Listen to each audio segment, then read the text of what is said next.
These are stories about my reluctant and courageous journey into understanding my emotions and what I learned. I'm super grateful for those of you that ask me questions because they're helping guide me on this fantastic adventure into what my emotional world is like. This week's topic comes from Sabrina, who wanted to know how to transform feelings of rejection into feelings of acceptance, which means, as you guessed, this week's topic is how to transform your feelings of rejection into feelings of acceptance. In the first video, I talked about a time I felt rejected and how I got through it. In the next video, I talked about how I felt rejected and started looking for acceptance. In this video, I'm focusing on a time I knew I found acceptance. The next video will be the meditation, and then you'll see the Friday or the Friday ditty where I put it all together. I get a little more poetic and a little bit nerdy. Well, maybe I'm already nerdy and I make sense of the journey. All these videos will appear in the playlist, How to Transform Your Feelings of Rejection into Feelings of Acceptance. So, if you have a question, like Sabrina did, comment below or DM me on Instagram. I'm Angela, and this is me making sense of myself. I'm going to start with a question. What was it like to find acceptance after feeling rejected? So I talked a little bit about how I went to church, and for me, that was the place where I found acceptance. And I would love to say that it was perfect right away, like rainbows and butterflies and unicorns, and like there was this moment, but there was not. I think it was a slow journey into, from rejection to acceptance, because those relationships had to be built, and I needed to trust that the people that I was hanging out with were going to show up and that they didn't really care about my disability. So really finding that acceptance also was finding safe people, finding trust, finding, taking risks, being willing to risk being hurt or rejected again by engaging and participating. But that's really hard after rejection. Like, those of you that are watching are probably like, okay, great, yeah, that's fine, and I'm going, yes, okay, great, and I agree. Some of the challenges that you have to overcome after being rejected are, walking through that fear, that anxiety. I suffered with like PTSD and panic attacks and really bad anxiety. And going into these situations sometimes triggered that because I was afraid. And I had to make that decision to keep walking in through that situation, to keep showing up as long as it was safe. But sometimes figuring out when it's safe, like when you're really going to be accepted, or when it's not true, that you're like maybe it's a surface acceptance, like somebody wants something from you, therefore you're accepted, and then if you can't provide it, then you're not accepted. Like, that's not true acceptance. And for most of my life, I don't think I really knew that. That wasn't my belief in how the story worked. I thought I had to provide some great thing. I didn't just need to be a human in order to be accepted and loved. And so it took me learning new ways. It's kind of funny. We ended up with this dog. This reminds me of the feelings of rejection and acceptance.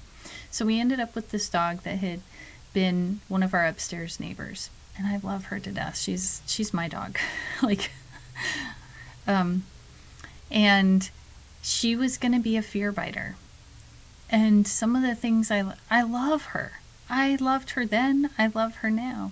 And what I learned was that fear, and I know that with her that wasn't rejection, that I had that same type of fear. It's like going into those social situations, I wanted to bark and probably like I had that, I was going to be a fear biter, if you will, and I didn't even realize it, right? Just to use that as a metaphor.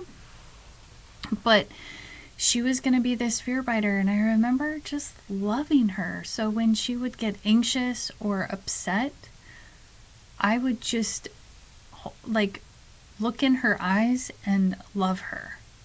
And I think that that actually helped teach me about other relationships, that, you know, when things get tough, or, you know, what type of people do I want around me when things are hard? Do I want the people who are going to be like, well, you should have done this or you should have done that, basically saying, well, you did it wrong, and that in and of itself can feel like a rejection.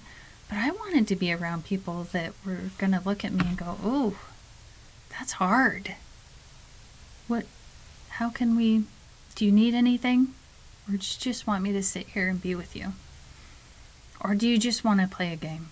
Or, you know, they would help distract me in other ways.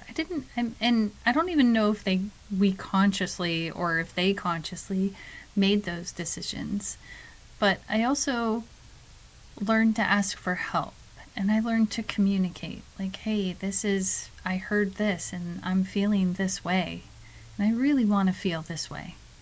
So is there anything we can do, or what can we do, or what are you willing to do so that we can get from here to there?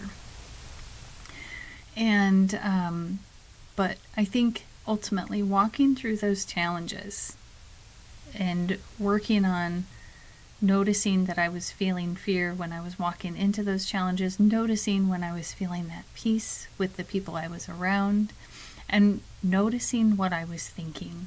Was the stories I was telling myself true? Did these people care? Did they not care? What was it they were doing that told me I could trust them?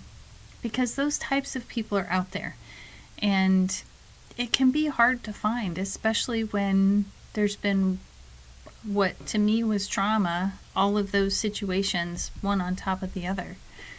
It can be really hard to step outside of that. And I want to validate that. And I want to validate it for myself and remind myself it's okay that I couldn't step out in those moments.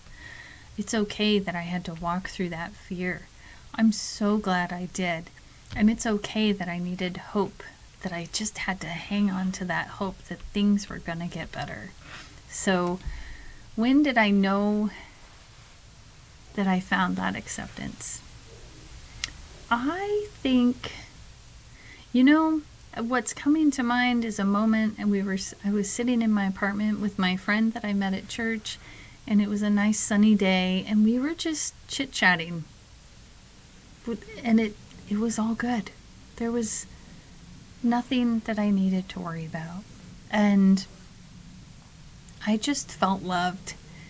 And that I think is when I knew that I found acceptance, not just from them, but also for myself, that my disability, I could accept that, you know, and I still struggle with that till today, but those moments along the way where it's like, oh, okay, that's okay.